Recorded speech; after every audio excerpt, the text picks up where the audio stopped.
नमस्कार मंडळी, नमस्कार. देशदूत फेसबुक लाईव्ह संवाद कट्ट्यावर आपल्या सर्वांचं स्वागत. मंडळी, आज आपण या संवाद कट्ट्यावर चर्चा करणार आहोत जळगाव जिल्ह्यातल्या सहकाराची सद्यस्थिती. या चर्चेमध्ये आज सहभागी झालेले आहेत राज्याचे माजी मंत्री आप्पासाहेब गुलाबराव देवकर, जळगाव जिल्ह्यातील ज्येष्ठ पत्रकार सुरेशजी उज्जैनवाल. सुरेशजी उज्जैनवालांचा एक वेगळा परिचय मी यासाठी करून देतो.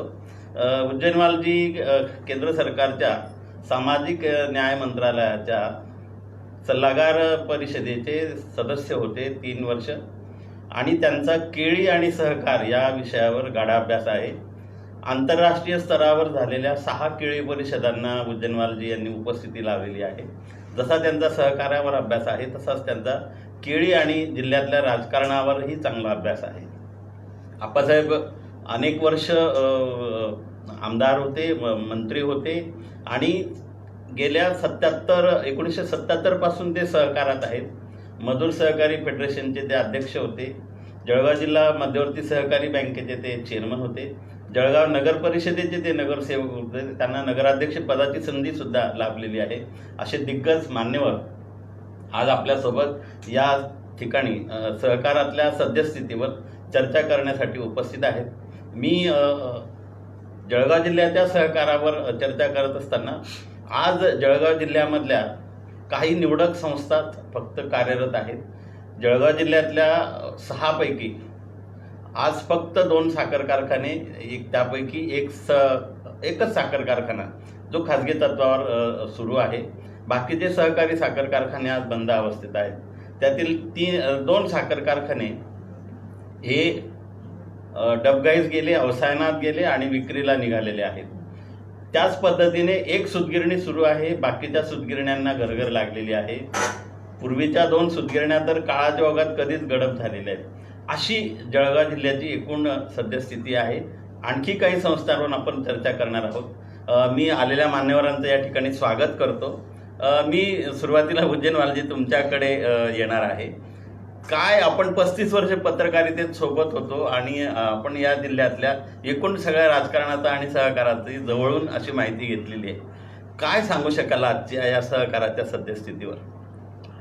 नाही, आजच्या परिस्थिती सांगण्यापूर्वी आपली पृष्ठभूमी सांगितली पाहिजे असं मी मानतो.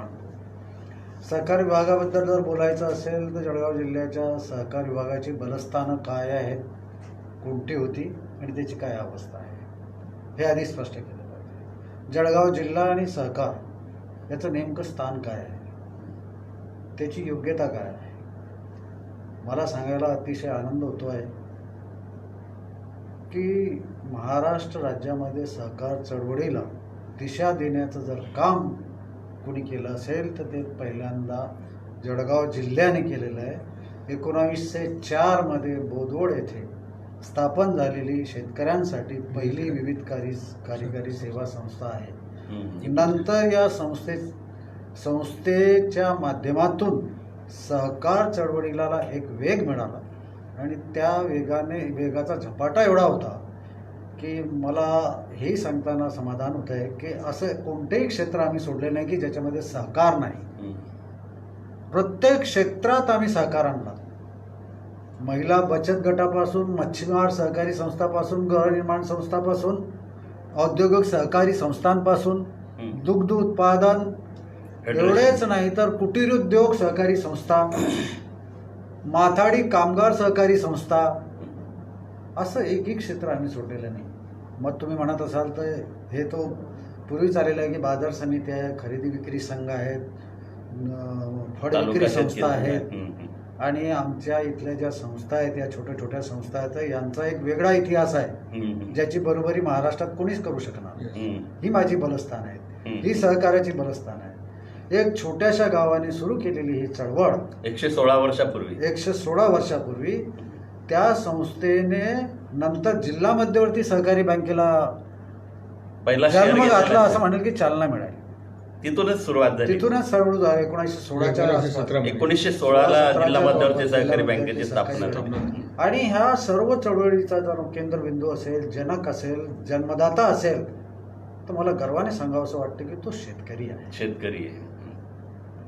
शेतकरीच नेतृत्व इथे उदयाला, शेतकऱ्याने सहकार चळवळ चालवली, शेतकऱ्याने सहकार वाढविला आणि शेतकऱ्याच्या भरोसे उद्योग, व्यापार, शिक्षण सर्व काही प्रगती पथावर नेणारी संस्था ही विविध कार्यकारी संस्थेचीच आहे, फलश्रुती असं मला म्हणायचं. नाही, म्हणजे सहकाराने महाराष्ट्राचं आर्थिक उत्पन्न तर वाढवलंच, पण महाराष्ट्रामध्ये रोजगार निर्मिती सुद्धा सहकारामुळेच निर्माण झाली. जळगाव जिल्ह्यामध्येच आपल्याला सांगते, आज आपण ज्या जिल्हा मध्यवर्ती सहकारी बँकेचा तुम्ही उल्लेख केला, ज्याचे आप्पासाहेब चेअरमन होते, 100 वर्ष त्या बँकेला झालेली आहेत. 104 वर्षाचा आता आपण शताब्दी झाली त्याची, 100 वर्ष पूर्ण झालेली आहेत. आशिया खंडात त्या बँकेचं नाव गेलं होतं. 300 पर्यंत शाखा त्या जिल्ह्यामध्ये होत्या.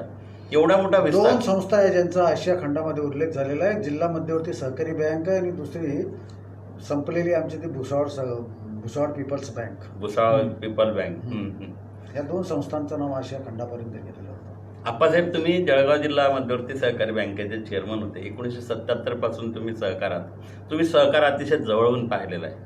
आज तुम्ही मागे वळून पाहताना तुम्हाला काय वाटतं की या सहकाराला ऊर्जित अवस्था येऊ शकते? सहकार आपल्याला अजून मोठा करता येऊ शकतो? उज्जैनवाल साहेबांनी जी काही सुरुवात केली ही अतिशय महत्त्वाची बाब जळगाव जिल्ह्याच्या दृष्टिकोनातून त्यांनी सांगितली की खऱ्या अर्थानं सहकाराची जी चळवळ जी उभी राहिली ती जळगाव जिल्ह्यामध्ये मोठ्या प्रमाणामध्ये मागच्या कालावधीमध्ये त्यावेळेला झालेली होती. आणि ज्या ज्या महान व्यक्तींनी या सहकारी संस्थांमध्ये त्यावेळेला काम केलं, त्यावेळेचे प्रल्हादराव पाटील साहेब आमचे होते. जिल्हा बँकेचे जवळपास 21 वर्ष चेअरमन ते राहिलेले आहेत. राज्य सहकारी बँकेचे चेअरमन, राज्य सहकारी बँकेला 3 वर्ष ते चेअरमन म्हणून राहिलेले आहेत. फार मोठ्या प्रमाणामध्ये सहकार क्षेत्रात आणि जिल्हा बँकेमध्ये त्यांनी काम करण्याचा प्रयत्न केला. आणि त्याच पद्धतीनं जी काही मंडळी जिल्ह्यामध्ये होऊन गेली सहकार क्षेत्रामध्ये, त्यांच्यासोबत मग NB बापू असतील, सुमनताई असतील, नंतर बाळासाहेब चौधरींचा JT महाजन साहेब होते, त्यांनी सूतगिरणी काढली. ह्या सगळ्या मंडळींनी त्या कालावधीमध्ये त्या भागामध्ये आणि आपल्या जिल्ह्यात, मग जिल्हा मध्यवर्ती सहकारी बँक असेल, JT दादा सूतगिरणी असेल, मधुकर सहकारी साखर कारखाना असेल, वसंत सहकारी साखर कारखाना, तिथं NB बापू वगैरे ह्या मंडळींनी त्या ठिकाणी उभा केला. सुमनताईंनी जिल्हा मध्यवर्ती बँकेमध्ये आणि संघामध्ये काम करण्याचा प्रयत्न केला. या साऱ्या मंडळीच्या नेतृत्वाखाली मागच्या कालावधीमध्ये या संस्थांमध्ये भरभराट होती. म्हणजे इथं उज्जैनवाल साहेबांनी उल्लेख केल्याप्रमाणे याचा जो खरा महत्त्वाचा घटक होता हा शेतकरी होता. शेतकरी, सर्वसामान्य माणूस, कामगार यांना खऱ्या अर्थाने यांची प्रगती करण्याचं जर काम झालं असेल तर या सहकारी संस्थांच्या माध्यमातून या घटकांची प्रगती झालेली आहे.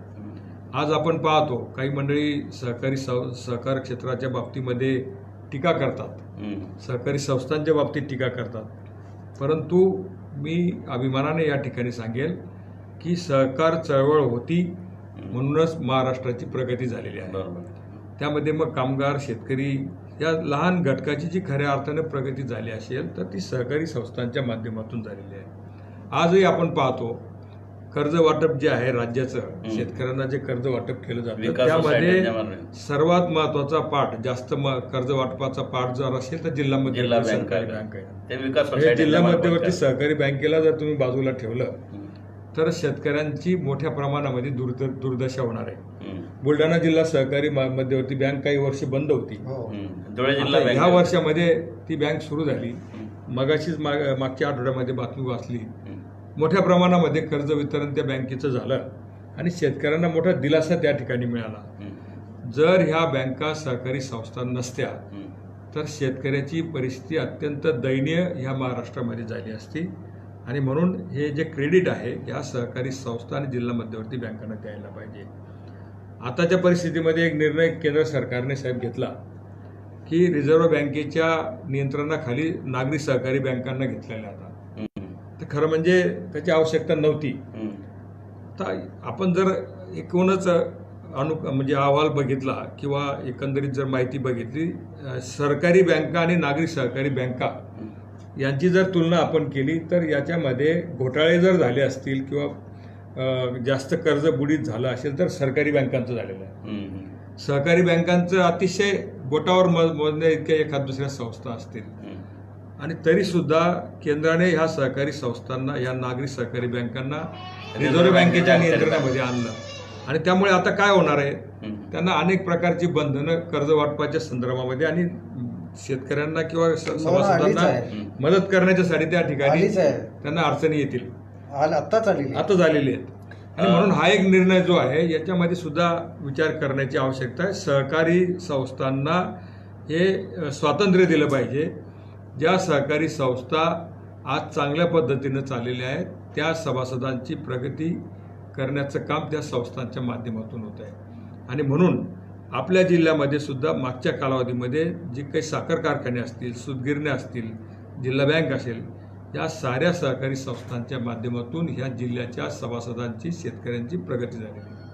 भैयासाहेब, जळगाव जिल्हा भूविकास सहकारी बँक आपल्या जळगाव जिल्ह्यामध्ये ती महाराष्ट्रातच होती.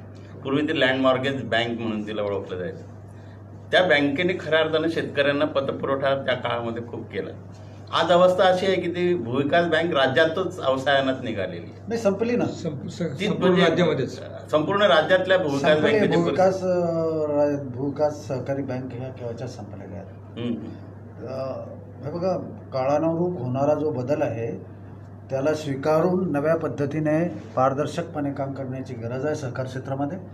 सहकार क्षेत्रामध्ये जो काही तुम्ही मुद्दा उपस्थित केलेला आहे की ऊर्जितावस्थासाठी काय केलं पाहिजे आणि डबघाईत आलेल्या संस्थांसाठी काय केलं पाहिजे, पण मुळात असं आहे की आपण मूळ या संस्थांच्या आजाराचं कारण शोधलं पाहिजे.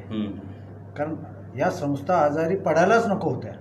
कारण आमचा सहकारी कायदा, सहकारी नियम आणि सहकारी कार्यकर्ते ज्या उद्देशाने आणि ज्या भूमिकेतून काम करत होते त्या भूमिकेचा जर विचार केला तर त्या तोट्यात येण्याचं कारणच नाही आणि त्या डबघाईत येऊ शकत नाही.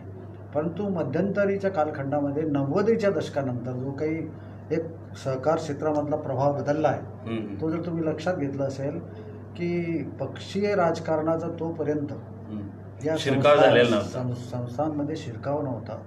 नंतर सहकारी क्षेत्राच्या नेतृत्वासाठी जी काही स्पर्धा सुरू झाली त्यातून जे काही राजकारण निर्माण झालं त्यामुळे आमच्या काही संस्थांना त्याचा फटका बसलेला आहे. त्याचप्रमाणे व्यक्ती, कार्यकर्ता आणि राजकीय नेता यांच्यामुळे जेवढं नुकसान झालं आहे तेवढंच नुकसान आमच्या सरकारी लोकांमुळे पण झालेलं आहे. आमचे वेळोवेळी आलेले जे काही सहाय्यक निबंधक आहे, तालुका निबंधक आहे, अधिकाऱ्यांनी जर कायद्याप्रमाणे काम करून संस्थेमध्ये काम करणाऱ्या कार्यकर्त्यांना, पदाधिकाऱ्यांना योग्य मार्गदर्शन केलं असतं, वेळीच लगाम घातला असता. वेळीच लगाम हा शब्द मी यासाठी नाही म्हणणार कारण ते सहकारी संस्था या स्वायत्त आहेत, त्या कायद्यानुरूप काम करतात आणि त्या एका समूह, मी पतसंस्थांच्या बाबतीत म्हणतो, पतसंस्था ज्या मोठ्या प्रमाणात याच्यामध्ये त्या अधिकाऱ्यांचंही चुकलं आहे, ते चुकले म्हणून हे लोक चुकले आणि याच्यामध्ये काही प्रमाणात अनागोंदी आणि गैरप्रकार सुरू झाले. पण हा जो भाग आहे हा पतसंस्थांमध्ये मोठ्या प्रमाणात आहे, इतर संस्थांमध्ये तो कमी आहे. आता जिल्हा मध्यवर्ती सहकारी बँकेचं जर तुम्ही म्हणाल तर जिल्हा मध्यवर्ती सहकारी बँक ही खऱ्या अर्थाने शेतकऱ्यांना जिवंत ठेवणारी संस्था आहे. जिल्हा दूध उत्पादक संघ हा शेतकऱ्यांना पूरक उद्योगासाठी जिवंत ठेवणारी संस्था आहे आणि या संस्थांना जिवंत ठेवण्यासाठी इथल्याच नेतृत्वाने धडपड केलेली आहे, हेही तेवढं सत्य आहे. मग ते देवकर अप्पाच्या रूपाने असतील, एकनाथ खडसेच्या रूपाने असतील, प्रल्हादरावच्या रूपाने असतील किंवा चिमणराव पाटलांच्या रूपाने असतील. व्यक्तीचं नाव वेगळं असेल परंतु इथले जे काही राजकारणी व्यक्ती सहकारात होते त्यांनी या मोठ्या संस्था जीवन ठेवण्यासाठी प्रयत्न केले आहेत. पत्रकार म्हणून हे मी अगदी स्पष्टपणे बोलतो. झालेल्या चुका त्यांच्याकडूनही झालेल्या आहे पण त्या चुका दुरुस्त करण्याचं काम प्रशासनाचं होतं. प्रशासनाने ते वेळोवेळी केलेलं नाही, किंबहुना त्यांच्या चुकांकडे दुर्लक्ष केलं आणि त्यांच्याकडून होणाऱ्या चुका ह्या वाढत गेल्या. त्यामुळे सहकार क्षेत्राच्या वाट्याला जे काही वाईट पॅच आलेला आहे तो यायला नको होता. असंच सहकारी साखर कारखान्यांबाबतीत झालं. सहकारी साखर कारखान्यांचं नेतृत्व सक्षम होतं, मग तो जेटी दादाच्या रूपाने असेल, बाळासाहेबांच्या रूपाने असेल किंवा इकडे चोपडा मंडळी असतील, सर्व लोकांच्या भल्यासाठीच काम करत होते. परंतु याच्यामध्ये ऑडिटचा कायदा, NPA तरतुदी बँकेच्या. तरतुदी बँकेच्या व्याजाच्या तरतुदी, त्याच्यानंतर तत्कालीन सरकारी भूमिका पण त्याला ध्येय धोरण बदललेल्या सरकारांची बदललेली भूमिका, पक्षी अभिनिवेश, पक्षीय राजकारण, यामुळे सहकारावर परिणाम झाला. आपल्या लोकांना ऍडजस्ट करण्यासाठी चाललेली धडपड, या साऱ्या गोष्टींनी याचा बळी घेतला. हम्म, तसंच सूतगिरण्यांचं झालं. हम्म, हम्म. कधी काळी या जिल्ह्यामध्ये 2-4 ज्या काही खडका सूतगिरणी असेल किंवा आपली कसगावची, नगरदेवळाची नगरदेवळाची, या संस्थांनी अतिशय चांगल्या पद्धतीने सुरुवातीच्या काळात काम केलं. काम अनेक केलं. संसार उभे केले, अनेक लोकांना दिशादर्शन केलं, आर्थिक प्रगती साधली. हम्म. हे सर्व करत असताना नंतरच्या कालखंडामध्ये जे काही लोक आले, ज्यांना नेतृत्वाचा कोणताच अनुभव नाही, अशा लोकांमुळे त्याचं नुकसान झालेलं आहे. आपण इथे व्यक्ती म्हणण्यापेक्षा प्रवृत्ती म्हणू, अशा प्रवृत्तीचा शिरकाव झाला, त्यामुळे त्याचं नुकसान झालेलं आहे. आत्ता आमच्या डोळ्यासमोर जे काही सहकार क्षेत्रातले लोक दिसतात आहेत, त्याच्यामध्ये बहुतेक सर्वांची इच्छा आहे की ही जी सहकार चळवळ आहे, ही जी काही आमच्या सहकारी संस्थांचं जाडं आहे, हे आहे त्यापेक्षा कसं पुढे नेता येईल, त्यासाठी त्यांची धडपड आहे. नवीन जे नेतृत्व भैयासाहेब आता सहकारामध्ये येऊ घातलेलं किंवा येणार आहे, त्यांच्यासाठी आम्ही काय आदर्श देणार आहोत की आम्ही नाही, त्यांना काय, सहकारी म्हणजे संस्था- ज्या चुका पूर्वी झालेल्या आहेत. सहकारी संस्थांमध्ये ते राजकीय पक्षासारख्या नेतृत्वाची गरज नाही, हम्म. कारण ही सामूहिक जबाबदारी करणाऱ्या संस्था असतात. त्या संस्थांचे सभासद आपलं नेतृत्व निवडतात, पदाधिकारी निवडतात, आणि त्या संचालकांमधला जो काही चांगला माणूस असेल, ज्याला दूरदृष्टी आहे, ज्याच्यामध्ये काही करून दाखवण्याची क्षमता आहे, नाविन्यपूर्ण ज्याच्या कल्पना आहेत, अशा लोकांना ते निवडतात. आणि या संस्थाच अशा आहेत की जिथे जातीवाद नाही, जातीभेद नाही, उच्च नीच, गरीब श्रीमंत असा भेद नाही. हम्म. फक्त तो शेतकरी असला पाहिजे, 7-12 त्याच्या नावावर असला पाहिजे, आणि तो विविध कार्यकारी संस्थेचा आणि त्या तत्सम संस्थांचा प्राथमिक सभासद सदस्य असला पाहिजे. असला. आणखीन एक गोष्ट मी तुम्हाला माझी सांगण्याची इच्छा आहे, मुद्दाम करून तुमचे जेवढे व्ह्युअर्स आहेत, तुमचे वाचक आहे किंवा पाहणारे आहेत, त्यांना शेतकऱ्यांच्या हितासाठी शेतकऱ्याने निर्माण केलेली हम्म. प्राथमिक शेतकरी सहकारी पतपुरवठा संस्था. संस्था, जिला आधुनिक काळामध्ये विविध कार्यकारी सहकारी संस्था म्हणतात, या संस्था प्रत्येक गावागावात आहेत. आहेत. आप्पासाहेब कदाचित माझ्या म्हणण्याला दुजोरा देतील की अशा संस्था माझ्या जिल्ह्यामध्ये 800 आहेत. त्या 800 संस्था, 850. 800 संस्थांपैकी निम्मे संस्था या अतिशय चांगल्या पद्धतीने काम करत आहेत. बरोबर. बाकीच्या ज्या काही अडचणीत आल्या असतील त्याला वेगवेगळी कारणं आहेत, त्याच्या तपशिलात मी जाणार नाही. परंतु मला एक पत्रकार म्हणून आणि या क्षेत्रातला अभ्यासक म्हणून मला हे सांगणे आवडेल की एका शेतकऱ्यामुळे किंवा शेतकरी या समाजामुळे सहकारी चळवळ उभी राहिली. त्या चळवळीने आर्थिक विकास साधला, शैक्षणिक विकास साधला, औद्योगिक विकास साधला. आज माझ्या जिल्ह्याच्या विकासामध्ये शेतकऱ्याचा वाटा, जर मी तुम्हाला आकडेवारी सांगितली तर कदाचित विश्वास बसणार नाही, 20,000 कोटी रुपयांचा आहे. जळगाव जिल्ह्याचा कृषी उत्पन्नाचा वाटा किंबहुना शेतकऱ्यांचा वाटा 20,000 कोटीचा आहे. आणि एवढा कोणत्याही भांडवलदारांचा वाटा नाही, कुठल्या उद्योगाचा नाही, कुठल्या उद्योगाचा नाही, ज्याचे आपण खूप गुणगान करत फिरत असतो, त्यांचाही नाही. मग तो केळीमधून आलेला असेल तर उत्पन्न, ऊसामधून आलेलं असेल, कापसामधून आलेलं असेल, पालेभाज्यांच्या पिकांमधून आलेलं असेल, कडधान्यामधून आलेलं असेल, किंवा प्रोसेस इंडस्ट्री ऑफ ॲग्रिकल्चर याच्यामधून आलेलं असेल. पण साधारणपणे 20 ते 22,000 कोटी रुपयाचा वाटा हा शेतकऱ्याचा आहे. आणि एवढा वाटा असलेला हा घटक जर आत्महत्या करत असेल तर सर्व घटकांनी याच्यावर गांभीर्याने विचार करण्याची गरज आहे. कारण शेतकरी हा आमचा मानबिंदूच नाही, तर तो आमचा आर्थिक कणा आहे. त्याच्यामुळेच आम्ही आर्थिक संपन्न आहोत, त्याच्यामुळेच आम्ही जिवंत आहोत. 2 मुद्दे आता आपल्या चर्चेमध्ये आले. तुम्ही शेतकऱ्यांचा मुद्दा सांगितला, विकास सोसायट्यांचा. आप्पासाहेब जनता आपल्या याचे चेअरमन होते जिल्हा बँकेचे. आपल्या जळगाव जिल्ह्यामध्ये आणि धुळे जिल्ह्या, नंदुरबार जिल्ह्यामधला मी अण्णासाहेब पी.के. पाटील असताना, ते काम करत असताना त्यांनी त्या काळामध्ये जनता सहकारी बँक शहादा परिसरात उभी केली, चांगल्या प्रकारे चालली. नंतर 20 वर्षानंतर ती पण बंद पडली. आपल्याकडे माननीय माजी राष्ट्रपती महामहिम प्रतिभाताई पाटील या राजकारणात असताना त्यांनी प्रतिभा सहकारी महिला सहकारी बँक स्थापन केली. तशीच ती कमलताई अजमेर धुळ्याच्या त्यांनी इंदिरा महिला सहकारी. एक मिनिट, मी तुमच्या सर्वांसाठी आणि वाचकांसाठी सांगतो. तुम्ही प्रतिभाताई पाटलांचं नाव काढलं म्हणून मुद्दाम सांगतो की हा भारतातला पहिला जिल्हा आहे, नवे आशिया खंडातला पहिला जिल्हा आहे ज्याने मागासवर्गीयांची सिद्धार्थ सहकारी सिद्धार्थ बँक सहकार काढली बँक होती. होती जळगावला. त्या बँकेचे निर्माते, त्या बँकेचे उद्घाते माननीय अप्पासाहेबांचे फार जवळचे अधिकारी होते. ते सांगतील त्यांचा तपशील. हरिचंद्र साहेब हा, म्हणजे हरिश्चंद्र एवढा साहेबांनी मोठा ती वाटा हरिचंद्र जर माझ्या साहेबांनी जवळ- फाउंडर ते म्हणजे आशिया खंडामध्ये पहिली दलितांची ती पहिली दलितांची सहकारी बँकेतून बँक, बँक उभी राहिली होती. ती चालली काही वर्ष दलित आणि आहे, नंतर दलित आहे, दलित आयडे चेअरमन दलित आयडे होते. म्हणजे चेअरमन महिला होते. दलित यांची स्वतंत्र बँक काढणारा हा जिल्हा जळगाव जिल्हा आहे. राज्यात नव्हे तर देशात पहिला आहे. त्यामुळे ते- मला मी आपल्या तेच चर्चा जिल्ह्याच्या करत होतो बाहेर. नेतृत्वाबद्दल, जिल्ह्याच्या तो मुद्दा सुटू नये शेतकऱ्यांच्या म्हणून मी तुम्हाला सांगत होतो की धुळ्यामध्ये कमलताई अजमेरांनी इंदिरा महिला सहकारी बँक उभी केली. तशीच प्रतिभाताईंच्या नेतृत्वी 20-25 वर्ष बँक अतिशय चांगली चालत होती. त्यानंतर ती बँक अवसायनात गेली. अशा या सगळ्या सहकारी संस्था, आपण आता प्रक्रिया कारखानदारीचा उल्लेख आपला आला. प्रक्रिया कारखानदारीमध्ये आपण साखर कारखाना, ऊसावर प्रक्रिया झाली, कापसावर प्रक्रिया करणाऱ्या जेनिंग्स आमच्याकडे आहेत, पण आम्ही टेक्स्टाईल पार्क आणू शकलो नाही किंवा उभा राहिला नाही. तो प्रयत्न अमरीशबाईंनी शिरपूरमध्ये करून पाहिला. एक टेक्स्टाईलचं युनिट त्यांच्यामुळे आहे, पण आज त्यांची सुद्धा शिरपूर सहकारी सूतगिरणी अतिशय बिकट अवस्थेतून वाटचाल करते. मध्ये बंद अवस्थेत होती. धुळ्याची जवाहर सूतगिरणीचं काय झालं? आज तीच परिस्थिती झाली. असा हा सहकार एकेकाळी जो ऊर्जित अवस्था, आज त्याला ऊर्जित अवस्था आणायची.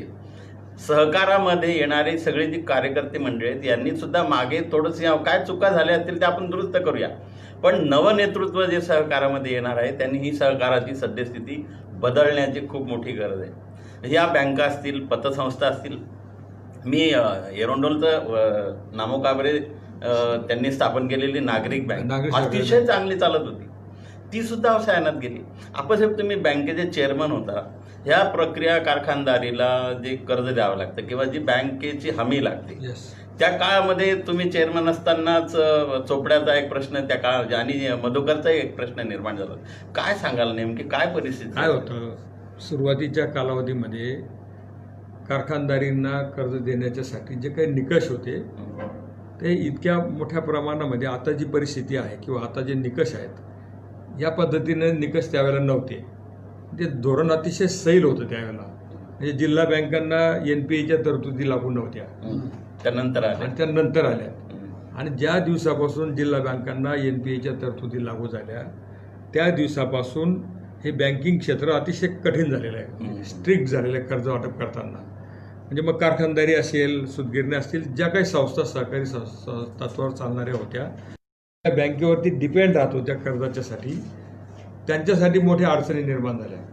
कारण तुम्ही जर एखाद्या कारखान्याने 10 कोटी रुपये कर्ज घेतलं असेल आणि ते कर्ज घेतल्याच्या नंतर 30 दिवसामध्ये, मुदतीच्या 30 दिवसाच्या आत जर तुम्ही ते कर्ज फेडलं नसेल, ते त्याचा हप्ता भरला नसेल, तर ते कर्ज त्या दिवसापासून NPA मध्ये तरतुदी लागू होतात. आणि मग त्यामुळं काय व्हायचं, एखाद्या कारखान्याकडे साखर पडू नये आणि शासनाने जर साखरेचा बफर स्टॉक विक्रीला परवानगी दिली नसेल काही महिने, तर ती साखर त्या कारखान्यामध्ये महिन्याच्या महिने पडून राहिली, वर्ष पडून राहिलेली असायची. आणि मग त्याच्यावरती जे बँकेचं व्याज चालू होतं ते व्याज सातत्यानं वाढत गेलं. त्याच्या संस्थेलाच भरावं लागतं आणि मग ते संस्थेला भरावं लागतं भूर्दंड. आणि मग ज्या वेळेला ती साखर जर वर्षभर आणि 6 महिने विक्री होत नसेल, तर ते मग कर्ज 30 दिवसाच्या आतमध्ये त्याचा हप्ता भरणं त्या कारखान्याला शक्य होणार नव्हतं. आणि मग पर्यायाने बँकेच्या कर्जाची ती संस्था थकबाकीदार व्हायची. आणि मग ती थकबाकीदार संस्था एकदा झाली तर मग त्याला परत कर्ज मंजुरीच्यासाठी मग जिल्हा बँकेच्या डायरेक्टर बोर्डाची जबाबदारी त्या ठिकाणी येऊन ठेवली. परिस्थिती आज अशी आहे की एखाद्या कारखान्याला जर तुम्हाला कर्ज द्यायचं असेल तर, आणि ते कर्ज जर नियमबाह्य दिलं गेलं, नियमाच्या चाकोरीच्या बाहेर देऊन कर्ज दिलं, वाटप झालं असेल, ते कर्ज जर थकलं, जबाबदारी जिल्हा बँकेच्या संचालक मंडळाची त्या ठिकाणी येते. तिथं आता तरतूदच झाली ना. तुम्ही निवडून आल्यानंतर तुम्हाला 15 उल्लेख केला 100 रुपयाच्या स्टॅम्पवर सहकारी साखर कारखान्याचा आपण उल्लेख केला, मधुकर सहकारी साखर कारखान्याचा उल्लेख केला. त्यावेळेला हेच प्रश्न बँकेच्या बोर्डाच्या समोर पाहिजे. तिचं राजकारण आपल्याला बिलकुल करायचं नसतं. Very good. जिल्ह्यातल्या सहकारी संस्था ह्या चालल्या पाहिजे ह्या उद्देशाचं संचालक मंडळ बँकेमध्ये सुद्धा असतं. तिथं जरी वेगवेगळ्या पक्षाचं डायरेक्टर बोर्ड असलं तरीसुद्धा सहकारी क्षेत्रामध्ये सहकारी बँकेमध्ये काम करत असताना तिथं सहकारी संस्था ह्या वाढल्या पाहिजे हा दृष्टिकोन आम्ही त्या ठिकाणी ठेवतो सातत्यानं. पण जिथं हे नियम आडवे येतात आणि मग अशा पद्धतीने जर कर्ज त्या कारखानदारीचं थकलेलं असेल तर तिथं मनामध्ये कितीही इच्छा असली तरीसुद्धा त्याला कर्ज देण्याच्यासाठी त्या ठिकाणी आपण मंजूर करू शकत नाही अशी परिस्थिती निर्माण होते. आणि त्यामुळं ह्या अलीकडच्या काळामध्ये ज्या सहकारी संस्था आता डबघायला यायला लागल्यात त्याचं कारण हे खऱ्या अर्थाने पूर्वी काय होतं, NPA निकष नव्हते, आला अर्ज कर्ज मागितलं मुक्त हाता असताना लगेच ताबडतोबीने कर्ज द्यायचं. आता आम्ही आमच्या बोर्डामध्ये पूर्वीच्या बोर्डामध्ये आम्ही सुरेशदादा आम्ही सगळे त्याच्या मंडळी असताना किंवा भाऊ चेअरमन असताना आम्ही बोर्डामध्ये काम करायचो तर त्यावेळेला कधीच प्रश्न निर्माण झाले नाही असे की ही थकबाकीदार आहे म्हणून याला पण कर्ज देता येणार नाही. NPAची तरतूद झाली, NPA माहितीच नव्हतं त्यावेळेला उद्देश की तो कारखाना चालला पाहिजे आणि मग त्यावेळेला हे नियम पण झालं पाहिजे. त्यावेळेला हे निकष पण नव्हती इतकी कठीण. तर NPAच्या तरतुदी लागू झाल्यापासून हे सगळे निकष कठीण झालेले आहेत. ते गरजेचं होतं ना. ते रिझर्व्ह बँकेने NPA येण्याची NPAमुळे काय झालं, बँकिंगची सिस्टीम जे सुद्धा कर्ज पुढे होतं त्यांच्यामुळे NPAची सिस्टीम आली ना. बँकेची सिस्टीम यांचा उद्देश चांगला होता पण घेणाऱ्याचा उद्देश चांगला होता का? त्यावेळेला मग एखादा बोर्ड जर समजा चुकीचा असेल आणि त्यांनी जर उधळपट्टी करायची ठरवली असंही काही ठिकाणी त्यावेळेला तुम्ही चेअरमन असताना कार्यक्षेत्राची मंजुरी होती की कार्यक्षेत्राच्या बाहेरच्या संस्थांना त्यावेळेला सुरेशदादा चेअरमन होते. तुम्ही जे कार्यक्षेत्राच्या बाहेरचा उल्लेख केला म्हणजे काही आपल्या जिल्हा बँकेने काही ठिकाणी कार्यक्षेत्राच्या बाहेर कर्ज दिलेलं आहे. म्हणजे ह्या प्रियदर्शनी सुतगिरीला दिलं होतं, परभणीच्या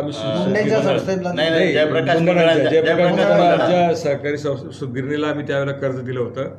आणि त्यावेळेला ऑब्जेक्शन्स आले होते आमच्या समोर नाबार्डचे असतील किंवा रिझर्व्ह बँकेच्या ह्याच्यामध्ये की तुम्ही आउट ऑफ वे जाऊन किंवा नियम म्हणजे तुमच्या कार्यक्षेत्राच्या बाहेर कर्ज दिलेलं आहे.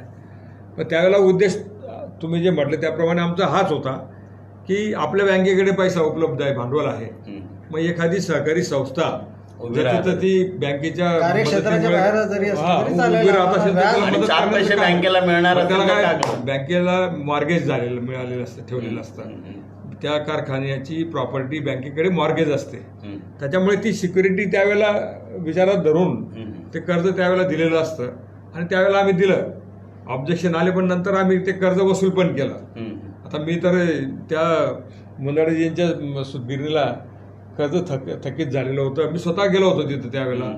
आमचे सगळे अधिकारी मंडळी घेऊन तिची पाहणी केली, तिचं व्हॅल्युएशन काढलं, मग आम्ही तिचं वसुलीच्यासाठी पाठपुरावा केला, झाली वसुली. म्हणजे अशा ज्या काही त्यावेळेला अडचणी काही आलेल्या होत्या, पण नंतरच्या कालावधीमध्ये हे सगळे निकष बदलल्यामुळे जो कारखानदारीवर जो परिणाम आता झालेला दिसतोय तो आता त्याच्यामुळे आपल्याला तो दिसतोय.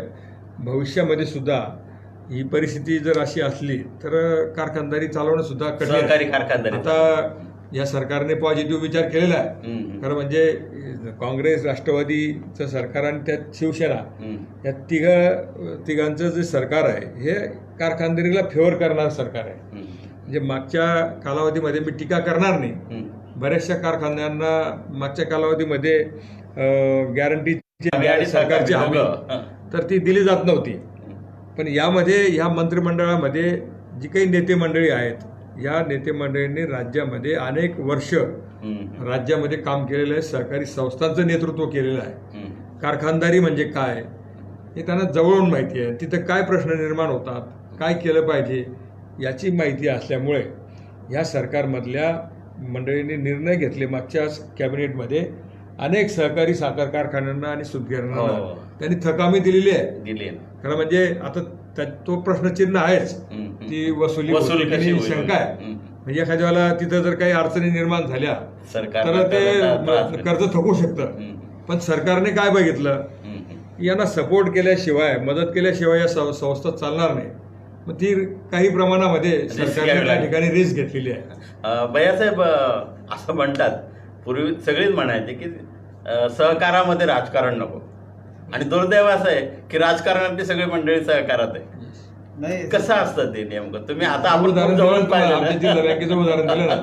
आमच्या जिल्हा बँकेमध्ये भारतीय जनता पार्टी, शिवसेना, काँग्रेस, राष्ट्रवादी आम्ही सगळे सगळ्या पक्षाचे सदस्य आहेत. तिथं राजकारण कधी तिथं नसतं आमचं. बँकेच्या हिताचे निर्णय, सहकारी संस्थांच्या हिताचे निर्णय, एवढंच तिथं बघितलं अप्पासाहेब जातं. खुलून राजकारणाचे बोलत जोडे नाही. आम्ही बाहेर काढतो. अप्पासाहेब खुलून बोलत नाही, पण मला खुलून बोलण्यासाठी काही मर्यादा नाही आहे. नाही मी पण काय बोलतोय, मला विचारा मी काय खोरून बोललो पाहिजे. बोलतो अजून बोलतो मी, सांगा. नाही नाही, हे बघा, सहकार विभाग हा राजकारणासाठी एक ट्रेनिंग सेंटर आहे. हम्म. सार्वजनिक क्षेत्रामध्ये चांगल्या पद्धतीने काम करण्याचं सहकार व्यासपीठ एक ट्रेनिंग सेंटर आहे. हेच ते खुलून बोलले नाही म्हणून मी बोलतो, त्यांनी वेगळा अर्थ लावू नये. नाही, बरोबर. दुसरी गोष्ट अशी आहे की आम्हाला पक्षीय लोकांशी काही घेणं देणं नाही आहे. 50 पक्षाचे लोक जाऊ द्यात तिथे, त्यांच्या भूमिका सहकाराचा विकास साधणारी असावी अशी आमची किमान अपेक्षा आहे. आत्ता ज्या वातावरण, ज्या परिस्थिती किंवा ज्या प्रश्नावर आपण चर्चा करत आहोत, त्या प्रश्नाकडे जर आपण गांभीर्याने बघितलं तर त्यामध्ये जे काही दिसून येते ते असं दिसून येते की परस्पराबद्दलचा सहकारामध्ये विश्वास हा आत्मा आहे आणि नेमकं इथेच घात झालेला दिसतो. आत्ता सहकारामध्ये परस्पराबद्दलचा विश्वास कमी झालेला आहे.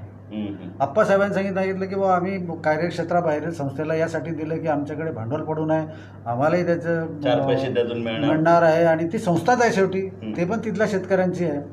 हा जो विश्वास होता तो आता राहील. तो आता राहिलेला नाही. यामुळे विश्वासाच्या अभावी अनेक प्रश्न निर्माण झालेले आहेत. त्यामुळे सहकार क्षेत्राला पुन्हा ऊर्जित अवस्था आणायची असेल तर सहकार क्षेत्रातील जो पूर्वीचा विश्वास होता तो कायम करणे गरजेचं आहे. परस्परामध्ये विश्वास निर्माण केल्याशिवाय सहकार चळवळ ही तुमच्या एका प्रश्नाला मी तुम्हाला थांबवतो आणि मी त्या मूळ मुद्द्यावर येतो. माझा प्रश्न असा होता की राज्यातल्या सहकारी संस्थांमधली ही जी मंडळी आहेत, आप्पासाहेब असतील किंवा इतर मंडळी असतील, 90% मंडळी ही काँग्रेस आणि राष्ट्रवादी पक्षाची आहे. आज 10% इतर सगळ्या केंद्राचं आणि राज्याचं जी ध्येय धोरणं आहेत. आज राज्यामध्ये यांचं 3 पक्षांचं सरकार आहे, पण केंद्र सरकारची जी ध्येय धोरणं आहेत ती राज्याला पूरक आहेत की मारक आहेत? कसं तुम्ही काय बघता त्याच्याकडे एक पत्रकार म्हणून? आणि आपण 35 वर्षापासून बघतो आहोत. तुम्ही स्पष्ट बोलता. आता तुम्हाला मुद्दा आहे माझा. तुम्हाला खूप लवकर कळेल असं उत्तर देतो मी. तुम्ही तर नोटबंदीचा विषय थोडा डोळ्यासमोर आणा आणि सहकारी बँकांमधले नोटा बदलून न देण्याचे जे धोरण आहे तेच सहकारी संस्थांबाबतीत केंद्र आणि राज्यातला हा फरक आहे.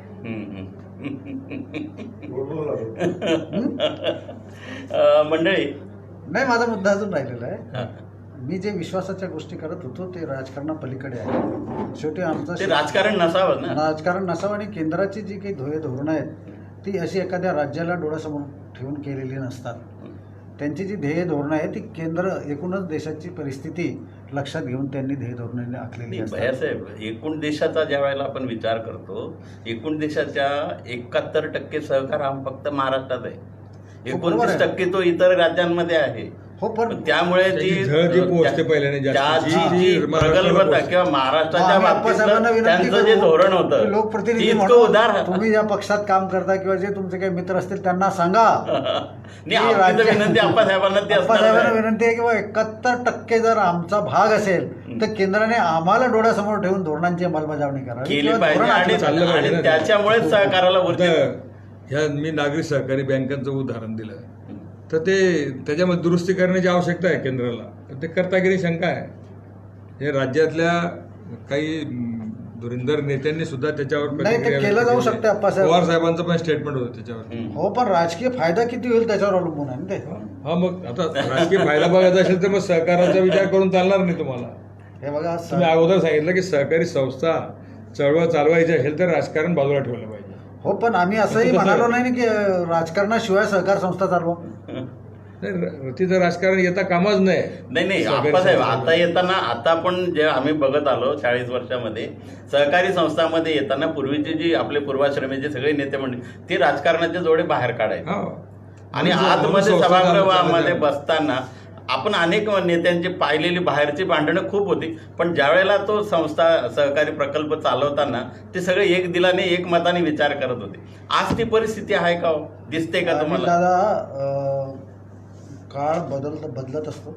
बदलत्या काळानुरूप ध्येय धोरणं बदलली पाहिजे याचा विचार केला. काळाची गरज आहे. एक दुसरी गोष्ट, ते जेवढे बाहेर ठेवत होते की आतमध्ये आणत होतो, तो काळ तसा होता, ती विचारसरणी तशी होती.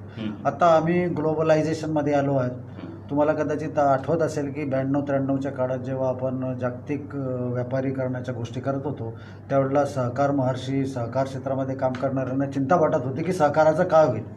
पण त्या पलीकडे जाऊन मला सांगावं असं वाटते की जागतिकीकरणानंतरही सहकार खात्याने जी उसळी मारली ती आधीच्या 30 वर्षापूर्वी नव्हती. जे जागतिकीकरणानंतरही सहकार क्षेत्र अगदी मोठ्या प्रमाणावर पुढे आला आणि आहे. काही गोष्टी असतील अपवादात्मक, जिथे आपल्या जिल्ह्यापुरतं बोलायचं झालं की बिगर शेती पतसंस्था ज्या आहेत त्यामुळे जवळपास 1000-1500 कोटी रुपये ठेवीदारांचे बुडालेले. हा भाग जरी त्यातला काढला तरी आजही सहकार क्षेत्राची, सहकारी संस्थांची व्यापारिकदृष्ट्या, शेतीदृष्ट्या, आर्थिकदृष्ट्या तेवढीच गरज आहे जी यापूर्वी 30-40 वर्षापूर्वी. 2 संस्थांचं एक आयडल उदाहरण, मी आदर्शवत उदाहरण मुद्दाम आपल्या सर्वांच्या माहितीकरता सांगेल. आप्पासाहेबांना कदाचित ती गोष्ट माहिती असेल की मधुकर सहकारी कारखान्याला कर्ज द्यायचं की नाही द्यायचं असा एक पिरियड आला होता. सुरेशदादा त्यावेळेला चेअरमन होते आणि मधुकर साखर कारखान्याचं नेतृत्व जेटी दादा करत होते. बरोबर आहे. जेटी दादांनी त्यांच्या पद्धतीप्रमाणे अर्ज केला, पण मिटिंगा होत नव्हत्या, दादांना वेळ नव्हता आणि इकडे पैशांची गरज होती. त्यांनी तो विषय तिथे सोडून दिला आणि तिथे परत गेले ते आपल्या कार्यक्षेत्रामध्ये. त्यांनी शेतकऱ्यांची मीटिंग घेतली आणि त्यांनी सांगितलं की बा तुम्ही ऊसासाठी काही ठेवू शकतात का? युनिक उदाहरण. ऊस ठेव योजना नावाची योजना त्या पातळीवर त्याच्या कारखान्याच्या कार्यक्षेत्रात काढली आणि अवघ्या 8 दिवसात 2 कोटी रुपये जमा झाले. हा एक युनिक उदाहरण आहे. दुसरं त्याच रावेर तालुक्यातलं उदाहरण आहे चिनावरचं. दिगंबर कैलासवासी दिगंबर विठू नारखेडे यांची संस्था आहे तिथे चिनावर संस्था. पत्रकार या नात्याने मी त्या संस्थांची माहिती घ्यायला त्या काळात गेलेलो होतो.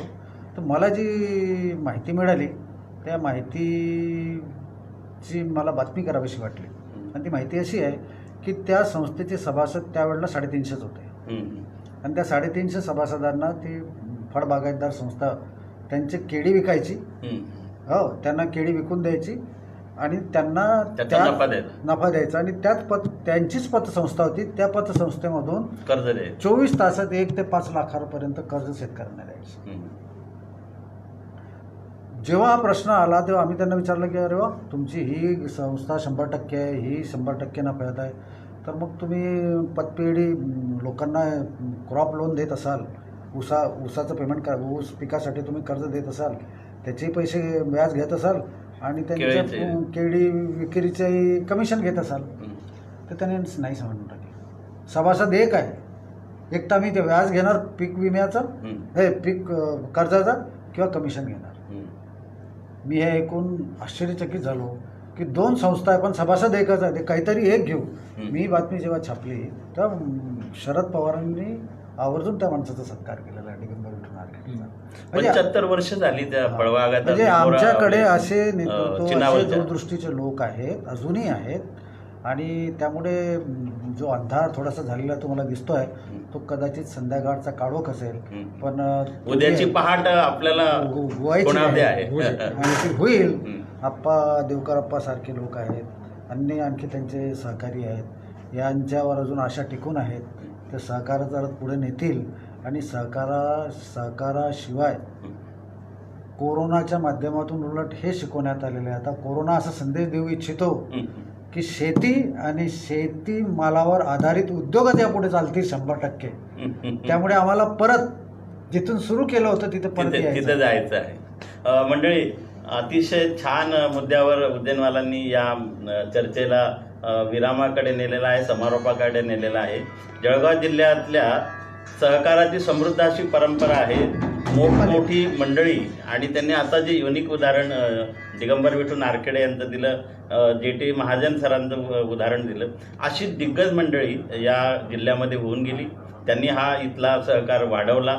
जळगाव जिल्ह्याला नावारूपाला नव्हे, जळगाव जिल्ह्याच्या विकासाचा केंद्रबिंदू हा महाराष्ट्रातल्या विकासाचा केंद्रबिंदू सहकार होता. आणि सहकारातले शेतकरी, सामान्य सभासद हे शेतकरी त्या सहकारी संस्थांचे होते. त्यांनी या जळगाव जिल्ह्याला वेगळी अशी ओळख दिलेली आहे. आज या चर्चेमध्ये खूप बोलता येईल, सहकारावर खूप बोलता येईल. आपण फक्त जळगाव जिल्ह्याचा आणि महाराष्ट्राचा आणि खानदेशचा विचार केला. जगाचा जर विचार आपण केला तर 1880 पूर्वी किंवा 1882 पूर्वी ब्रिटनमध्ये 28 कामगारांनी, जे पॉवरलूम्सचे कामगार होते, त्यांनी पहिली सहकारी तत्वावरची त्यांची एक सहकारी संस्था त्यांनी स्थापन केली होती. आपण भारतामध्ये 1904 त्याला उजाडलं. आज 116 वर्ष त्याला झाली. असा हा सहकार हा जगला पाहिजे, हा टिकला पाहिजे. आणि उद्याच्या सहकारामध्ये येणारं जे नेतृत्व आहे त्यांनी मागचं काय घडून गेलेलं आहे त्याचा अभ्यास करत असताना पूर्वीच्या झालेल्या चुका दुरुस्त करून आपल्याला सहकारी संस्थांना ऊर्जितावस्थेत आणायचं आहे. हाच आजच्या या चर्चेचा संदेश आहे किंवा आज या चर्चेचा गाभा आहे असं मी मानतो. आप्पासाहेब अतिशय बिझी शेड्यूलमधून वेळात वेळ काढून आमच्या या चर्चेमध्ये सहभागी झाले. त्यांचं मी या ठिकाणी आभार व्यक्त करतो. माझे मित्र पत्रकारितेत माझ्यासोबत 35 वर्ष असलेले सुरेशजी उज्जैनवाल या ठिकाणी आले. त्यांनी या चर्चेमध्ये अतिशय मौलिक अशी माहिती दिली आणि चर्चेला एक वेगळ्या वळणावर, वेगळ्या उंचीवर नेलं. उज्जैनवालांचं मी या ठिकाणी आभार व्यक्त करतो आणि थांबतो. नमस्कार.